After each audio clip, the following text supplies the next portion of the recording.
Thanks very much, and thank you all for the opportunity to talk to you briefly today about what we've been doing in UCD in relation to aligning to the national framework. So what I'm going to do today is give a very brief overview of how we've gone about this over the last 2 years, then a little bit of reflection, I suppose, on lessons we've learned, and maybe in reviewing where we are, what we've seen as being important in terms of getting us to where we currently are. So just in terms of a timeline, about 2 years ago, the steering group that had been established started with an institutional review. So looking at the 40 action points within the framework and saying, okay, well, where are we in relation to these? What's the lie of the land in UCD? And spent quite an amount of time on that. And then identified the gaps and areas for enhancements. And they were grouped into the 4 categories. You'll see there: structure and policy, curriculum and training, data analysis, and promotion and engagement.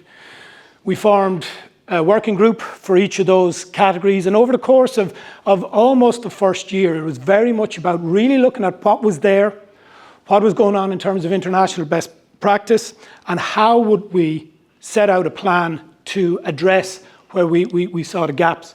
In March 2023, that work concluded in our interim report, and that provided university management with a set of recommendations. There were 15 recommendations that laid out a battle plan. They said, well, look, having looked at this, here's what we're saying now needs to happen within UCD in order to enable alignment with the framework. Now, it's all very well to say, here's what we need to do, and it would have been great if we could have just exit stage left, their job done, but they said, well, all right, fair enough, but how are you going to do it? So how are we going to implement this? How are we going to make sure that what we had laid out actually happened, and happened in a way that would work, and that was sustainable and would have long-term impact?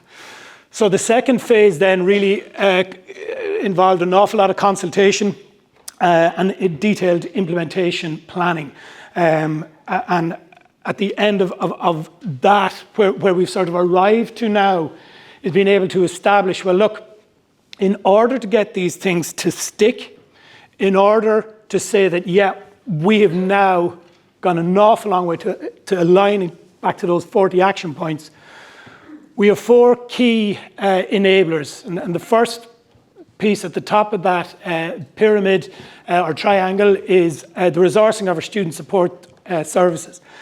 So we needed to demonstrate a resourcing model that would adequately resource and crucially be able to anticipate and meet increased demand. Because what we found is the model we've been using has been almost to wait till a service is perhaps overstretched, then kick in a responsive recruitment or resourcing action. But with the trends in demand going the way that they have been going, by the time that's in place, you've now been outstripped again. So we're finding that it was very difficult to get ahead of the curve without putting that model in place. Leadership and infrastructure is key to an awful lot of what we're talking about in terms of the whole university approach. It's all very well for us to say, yeah, look, there's going to be a brilliant suite of training for staff, and it's going to be strategically put together, and it'll be delivered, and staff will understand what they're doing. But who's going to do that? Whose job is that? Or we can say we'll build relationships with stakeholders that we didn't have before. But whose role is that? And where did all these things hang off? And it was really important that we ensured that we had someone who'd had an infrastructure, because it's not just about a person, but it's that work is acknowledged and it doesn't become an afterthought or an add-on to someone's core responsibilities, core duties. Our student engagement piece is absolutely crucial, and we've had a lot of engagement with students in various ways, and this has come through really strongly, and it makes sense, because it doesn't matter, frankly, if we have the best student support services and all the dots you can imagine are joined together. If there's a barrier between the student who requires support, either as we've just heard, someone who's in distress, who's experiencing poor mental health, or a student who wants to positively improve their mental health, if we have a barrier between them and what's going on for us as an institution, we almost might as well not have it, because they can't get to it.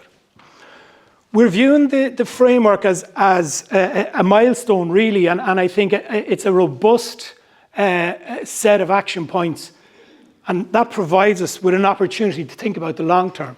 It's an opportunity to get it right, and to put something in place that will have longevity, and that's something I'll come back to quickly. Now, it's grand. Look, if we can say, here's what we should have. The funding, of course, is a real challenge. The funding that we receive through the HEA is, of course, crucial, and UCD has responded positively to the proposals that we've put forward as a steering group and as a project, but the funding remains a challenge that has to be overcome. So I thought I'd just reflect a little bit on some of the things we've learned, some of the challenges we've had, and some of the things that worked well. And there have been challenges and frustrations, and it struck me thinking back in the last 2 years, I had a much fuller head of hair before I started in this role, and my beard was far darker, but I'm not sure if I can blame the framework entirely for that. But what we have done as we've gone along is tried, I suppose, to be reflexive in what we're doing as the project has moved along, and to change tack a little bit as has been necessary to ensure we're still on the right track. But some of the things I draw your attention to that from our perspective have been really significant is just remembering that we weren't starting from a blank canvas, that there was a huge amount going on in the institution, and so that's a magnificent resource to draw from and to enhance what's happening. It also does mean that it takes time to get in under the bonnet and to understand where we're coming from, because that will obviously have a significant impact on where we're going. We needed to reflect on our infrastructure and what categorises us, and the characteristics of UCD as an institution. So our size, for example, is in lots of ways very positive in terms of trying to implement something as significant as the framework, but it does come with its own challenges as well. I'll keep moving because my colleagues who are here will know I could talk about this till the cows come home. But our consultation process, I think, has served us quite well. And we started out fairly early days trying to establish a really student-centric perspective. And what I mean by that is, I think sometimes in UCD, and imagine in other institutions, we sort of think of we have in some ways, the institution or the units or UCDs here and our students, and how do we engage with our students as another entity. And then it becomes a little bit too easy perhaps to join the dots between this entity and this entity, whereas we've taken it, we've tried to really keep in mind, and this has been driven by our students who've been involved in the process, saying, well, no, this has to work for an individual student at the time of need. Whether that's, again, a student who wants to improve their positive mental health, or it's a student in a dreary bedsit at 3 o'clock in the afternoon on some day in February. 2 minutes, that's fine, I think. So that has really been key, and I think that's kept us very grounded in saying, well, does this work? Whatever it is we're proposing, does it work? In terms of our consultation, we've also been really keen to get our timing right. So our working groups provided a roadmap, and then we went out for broader consultation and said, look, will this work on the ground? Will this stick? Because we felt if we didn't get that, then it would be forgotten about. Whatever the aspect of the project, it wouldn't have that kind of longevity. And then in terms of the context, when we looked for feedback on specific aspects like protocol development policy, we situated that in the broader work of the project so people understood what was happening. And I think our outcomes were all the better for that.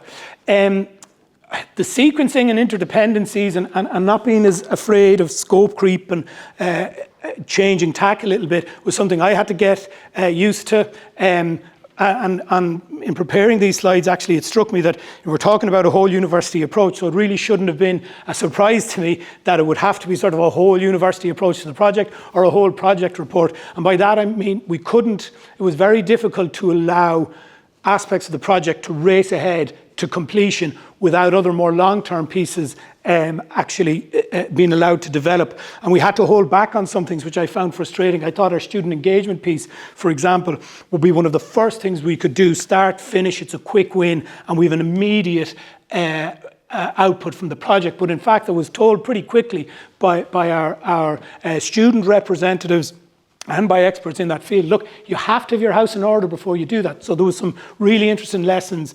around that. Then just finally, I think that the approach that we have taken will deliver a cohesive approach. So we spent time looking under the bonnet, understanding what all those dots are that we needed to join up. And I think we now have an understanding of the kind of infrastructure that needs to be put in place to give us that. I do think that student-centric view will have a real impact on students' experiences, because we have tried to be really clear, will this work for students, and will it enable staff to support students in the way that we hope it will. And lastly then, I've been around UCD long enough and have participated in lots of initiatives that came from really good places and that were positive. But because they weren't situated in a broader approach, because perhaps they didn't have that background of thinking under the bonnet and really making sure they didn't have the longevity, and what they ended up being was just another layer. And in reviewing what we had in UCD, that's what we found. There were layers and layers and layers and layers, and that made it really difficult for students to navigate. So I hope that we will have longevity and not layers. As I said, I think that the framework is a real milestone. And I think we'll end up, considering that longevity piece, there's a danger that in 5 years' time, 10 years' time, people would say, well, wasn't there a project a while ago and it's student mental health, or what was it again, what was it, and whatever happened to that? That we'll actually be looking back and reflecting on how the implementation of the framework has actually really changed the landscape for our students for the better. Thank you very much.